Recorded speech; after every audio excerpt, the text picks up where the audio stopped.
CM ವಿರುದ್ಧ ರಾಜ್ಯಪಾಲರಿಂದ ಪ್ರಾಸಿಕ್ಯೂಷನ್ಗೆ ಅನುಮತಿಗೆ ಸಂಬಂಧಪಟ್ಟಂತೆ ಇಂದು ರಾಜ್ಯಪಾಲರ ಕ್ರಮವನ್ನ ಪ್ರಶ್ನಿಸಿ ಸಲ್ಲಿಸಿರುವ ಅರ್ಜಿ ವಿಚಾರಣೆ ಮುಂದುವರಿತಾ ಇದೆ. ನ್ಯಾಯಾಧೀಶರು ಆಗಿರುವಂತಹ ಎಂ ನಾಗಪ್ರಸನ್ನ ಪೀಠದಲ್ಲಿ ಹೈ ವೋಲ್ಟೇಜ್ ವಿಚಾರಣೆ ನಡೀತಾ ಇದೆ. ಸಿಎಂ ವಿರುದ್ಧ ರಾಜ್ಯಪಾಲರಿಂದ ಪ್ರಾಸಿಕ್ಯೂಷನ್ ಅನುಮತಿಗೆ ಸಂಬಂಧಪಟ್ಟಂತೆ ಇಂದು ರಾಜ್ಯಪಾಲರ ಕ್ರಮವನ್ನ ಪ್ರಶ್ನೆ ಮಾಡಿ ಅರ್ಜಿಯನ್ನ ಸಲ್ಲಿಸಿದ್ದಾರೆ. ಅದಕ್ಕೆ ಕುರಿತಂತ ವಿಚಾರಣೆ ನಡೀತಾ ಇದೆ. ನ್ಯಾಯಮೂರ್ತಿ ಎಂ ನಾಗಪ್ರಸನ್ನ ಪೀಠದಲ್ಲಿ ವಿಚಾರಣೆ ನಡೀತಾ ಇರುವಂತದ್ದು.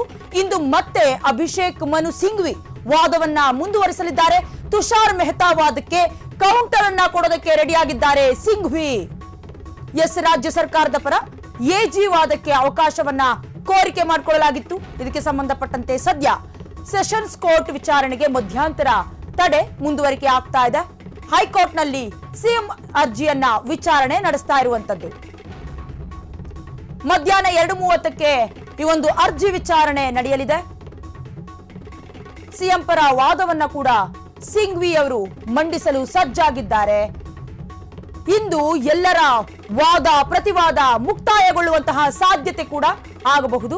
ಒಂದೆರಡು ದಿನದಲ್ಲಿ ಆದೇಶ ಕೂಡ ಹೊರಬೀಳುವಂತಹ ನಿರೀಕ್ಷೆಯನ್ನ ಕೂಡ ಇಟ್ಕೊಂಡು ಇವತ್ತು ಅರ್ಜಿಯನ್ನ ವಿಚಾರಣೆಗೆ ಸಲ್ಲಿಸಿರುವಂತದ್ದು. ಸಿಎಂ ವಿರುದ್ಧ ರಾಜ್ಯಪಾಲರಿಂದ ಏನು ಪ್ರಾಸಿಕ್ಯೂಷನ್ಗೆ ಅನುಮತಿಗೆ ಸಂಬಂಧಪಟ್ಟಂತೆ ವಿಚಾರಣೆ ನಡೀತಾ ಇತ್ತು. ಇವತ್ತು ರಾಜ್ಯಪಾಲರ ಕ್ರಮವನ್ನ ಪ್ರಶ್ನೆ ಮಾಡಿ ಅರ್ಜಿಯನ್ನ ಸಲ್ಲಿಸಿದ್ರು. ಇವತ್ತು ವಿಚಾರಣೆ ನಡೆಯುತ್ತೆ.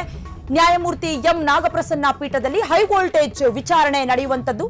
ಇವತ್ತು ಮತ್ತೆ ಅಭಿಷೇಕ್ ಮನು ಸಿಂಘ್ವಿ ವಾದವನ್ನ ಸಿಎಂ ಪರವಾಗಿ ಮಾಡ್ತಾರೆ. ತುಷಾರ್ ಮೆಹ್ತಾ ವಾದಕ್ಕೆ ಕೌಂಟರ್ ಅನ್ನ ಕೊಡೋದಕ್ಕೆ ಸಿಂಘ್ವಿ ರೆಡಿ ಮಾಡ್ಕೊಳ್ತಾ ಇದ್ದಾರೆ, ಸಜ್ಜಾಗಿದ್ದಾರೆ. ರಾಜ್ಯ ಸರ್ಕಾರದ ಪರ ಎಜಿ ವಾದಕ್ಕೆ ಅವಕಾಶವನ್ನ ಕೋರಿಕೆ ಮಾಡಿಕೊಳ್ಳಲಾಗಿತ್ತು. ಪ್ರಾಸಿಕ್ಯೂಷನ್ಗೆ ಸಂಬಂಧಪಟ್ಟಂತೆ ಸದ್ಯ ಸೆಷನ್ ಕೋರ್ಟ್ ವಿಚಾರಣೆಗೆ ಮಧ್ಯಂತರ ತಡೆ ಇದೀಗ ಮುಂದುವರಿತಾ ಇದೆ.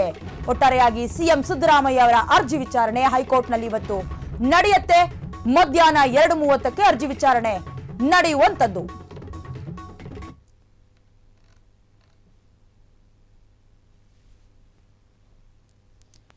ಏನು ಮೂಡಾ ಹಗರಣಕ್ಕೆ ಸಂಬಂಧಪಟ್ಟಂತೆ ಸಿಎಂ ಸಿದ್ದರಾಮಯ್ಯ ಅವರ ವಿರುದ್ಧವಾಗಿ ರಾಜ್ಯಪಾಲರು ಪ್ರಾಸಿಕ್ಯೂಷನ್ಗೆ ಅನುಮತಿಗೆ ಆದೇಶವನ್ನ ಕೊಟ್ಟಿದ್ರು.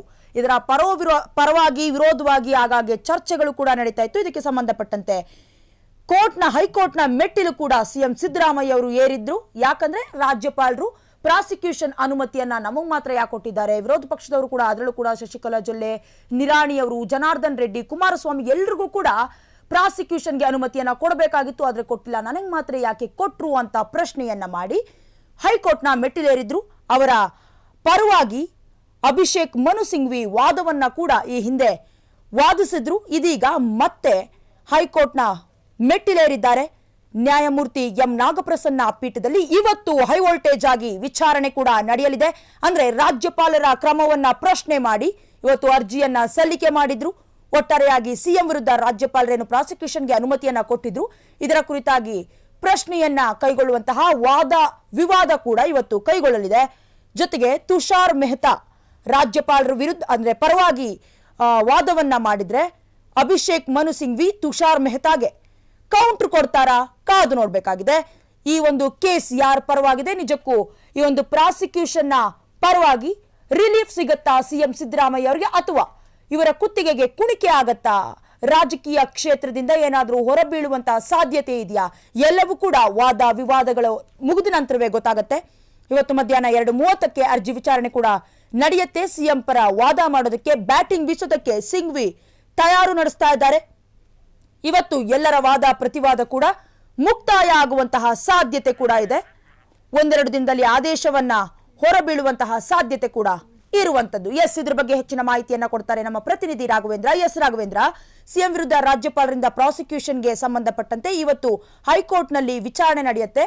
ಇದ್ರ ಬಗ್ಗೆ ಹೆಚ್ಚಿನ ಮಾಹಿತಿಯನ್ನ ನೀವು ನೀಡೋದಾದ್ರೆ.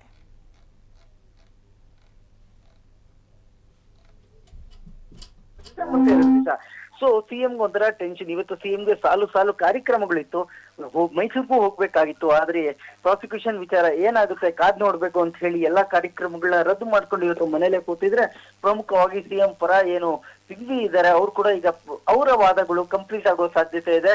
ಆದ್ರೆ ಸ್ನೇಹಮಯಿ ಕೃಷ್ಣ ಅವ್ರು ಏನಿದ್ದಾರೆ ಅವ್ರ ಪರ ವಕೀಲರು ಇನ್ನು ಕೆಲವು ಅಂಶಗಳನ್ನ ನಾನು ಮಾತಾಡ್ಬೇಕು ಅಂತ ಇವತ್ತು ಅಪ್ಲಿಕೇಶನ್ ಹಾಕಿರುವಂತದ್ದು.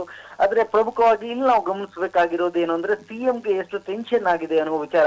ಯಾಕಂದ್ರೆ ಪ್ರಾಸಿಕ್ಯೂಷನ್ಗೆ ಅನುಮತಿ ಸಿಗುತ್ತಾ ಇಲ್ಲ. ಪ್ರಮುಖವಾಗಿ ಮೊನ್ನೆ ಒಂದು ವಿಡಿಯೋ ಎಲ್ಲ ಕಡೆ ವೈರಲ್ ಆಗಿತ್ತು. ಈ ಪ್ರಕರಣದಲ್ಲಿ ಸಿಎಂ ಪಾತ್ರ ಏನಿದೆ ಅದನ್ನ ಹೇಳಿ ಅಂತ ಜಡ್ಜಿ ಕೇಳಿದ್ದು.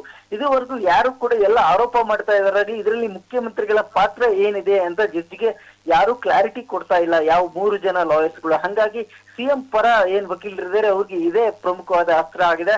ಹಾಗಾಗಿ ಇವತ್ತು ಏನಾಗುತ್ತೆ ಅಂತ ಕಾದ್ ನೋಡಿ ಮುಂದಿನ ನಿರ್ಧಾರ ತಗೊಂತಾರೆ ಮುಖ್ಯಮಂತ್ರಿಗಳು. ಡಯಾನ, ಧನ್ಯವಾದಗಳು ರಾಘವೇಂದ್ರ ನಿಮ್ಮೆಲ್ಲ ಮಾಹಿತಿಗಾಗಿ.